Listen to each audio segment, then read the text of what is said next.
વાડી પરના વહાલા લલિત નિબંધના લેખક ઇસ્માઇલભાઈ નાગોરી છે. તેમનો જન્મ ઈસવીસન 4 નવેમ્બર 1904 રાજકોટ જિલ્લાનું વાંકાનેર ગામમાં થયો અને મૃત્યુ 14 જાન્યુઆરી 1983 થયું. વાડી પરના વહાલમાં વાડીના મનુષ્ય અને પ્રાણીઓનો હૃદયસ્પર્શી પરિચય છે.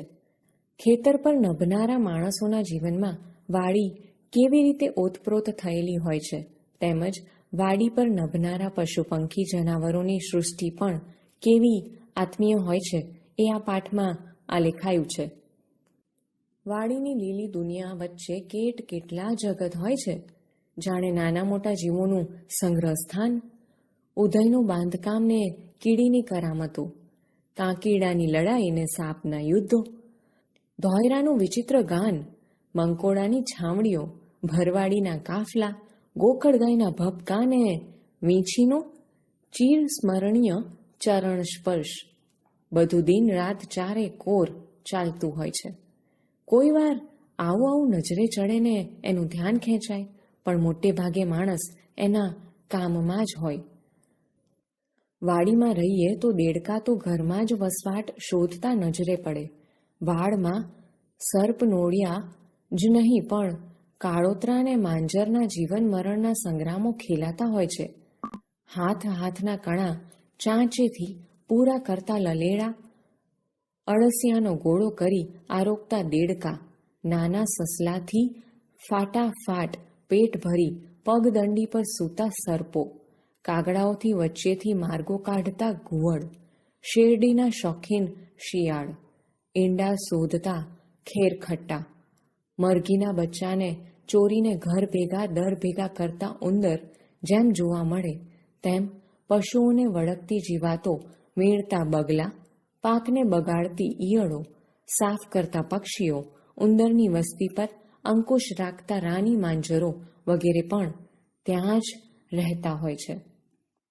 દિવસના કોલાહલમાં જંતુ જગતની ખબર ઓછી પડે, પણ રાતના શાંત નીરવ સમયે તો કંસારીથી લઈને તમરાના અવાજથી વાતાવરણ ભરાઈ જાય છે. શેઢાટી ને શેડા, વણિયલ ને જબાદિયા, ઘોર ખોદિયા ને ભૂંડડા, હરણા ને રોઝડા તો દેખાવ દે, પણ ક્યારેક ને ક્યાંક તો દીપડા ને સિંહ પણ દર્શન દઈ જતા હોય છે.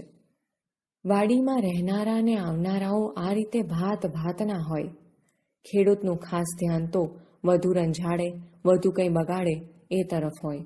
બાકી આ જીવતી વાડીના જીવ માત્રને જોનાર બાળકો તો ઢેલે કેટલા ઈંડા મૂક્યા છે, તેતર માદા કેટલા બચ્ચા સાથે ફરે છે, બુલબુલે ક્યાં ને કેવો માળો કર્યો છે, ચીબરી ક્યાં ભરાઈને બેઠી છે, કાકીડાએ કેવા રંગો ધારણ કર્યો છે, સાપે કાંચડી ક્યાં કેવડી મોટી કાઢી છે, ને કૂતરાએ બખોલ ક્યાં ગાળી છે, એ બધું એમની નજરમાં આવી જાય છે.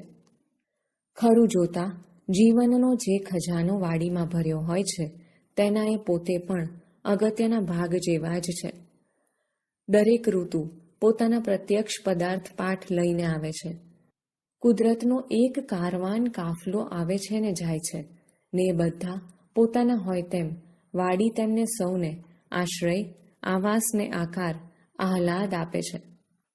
સવારથી સાંજ સુધી વાડી પર કામ ચાલતું જ હોય છે. રાતે પણ ઢોરને માટે ચીવટવાળા હોય તે સૂવે તો બાળકવાળી માતાની માફક જ એમની નિંદ્રાએ જાગ્રત, ને તોય વાડીમાં ડાયરા જામતા હોય છે ને જલસા થતા હોય છે. મોસમની મોજ લોકો માણી જાય છે.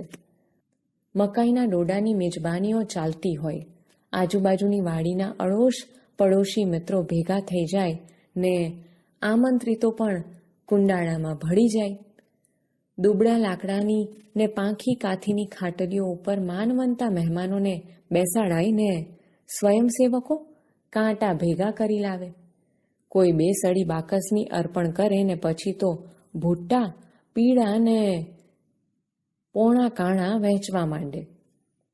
પોંકનું ટાણું આવે ને એનોય આનંદ લેવા કોઈ ચૂકે નહીં.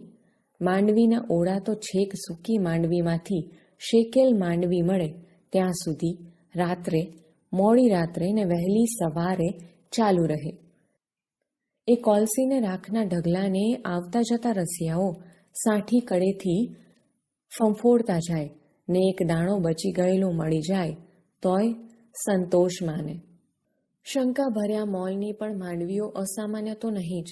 ચણા, પપૈયા, જામફળે બધાની પાર્ટીઓ નાની ને ખાનગી હોય. ઘણે ભાગે એકાદ સાહસિકની સફરના ફળ જ એ હોય.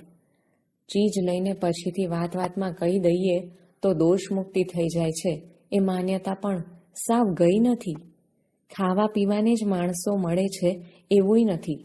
વંજી બાંધવા, નળિયા ચડાવવા, ઘઉંના પાડા બાંધવા ને કોઈ વાર તો શાંતિનું કામ, ઝાઝા હાથ માંગતું કામ ને તાત્કાલિક ને ઝડપથી પતાવવાના કાર્યો કરી દેવાને લોકો એકબીજાને ત્યાં જાય છે ને ત્યારે કામ સાથે કિલ્લોલ થતો હોય છે. ચીચોડો ચાલુ થાય ત્યારે ઘણે ભાગે સગાવહાલાઓ મદદે આવી જતા હોય. એટલું જ નહીં, અરસપરસની ઢાલવાળા ને મેળવાળા ખેડૂતોએ સામેલ થાય અને પ્રસંગને ઉકેલે છે. જેમ કામની દોઢના દિવસો હોય છે તેમ નવરાશના ગાળાના દિવસો પણ ખાસ કરીને ચોમાસામાં આવી જાય છે. ત્યારે કદી નવરાશ ન ભાળનાર જુવાનો પણ ચોપાટ ઉપર જામતા હોય છે અને મોડી રાત સુધી હર્ષનાદો થતા સંભળાય છે. ભજનની રાતો, ઠાકોર થાળીને દાંડિયા રાસની રાતો પણ સમૂહ આનંદની રાતો જ બની જાય છે.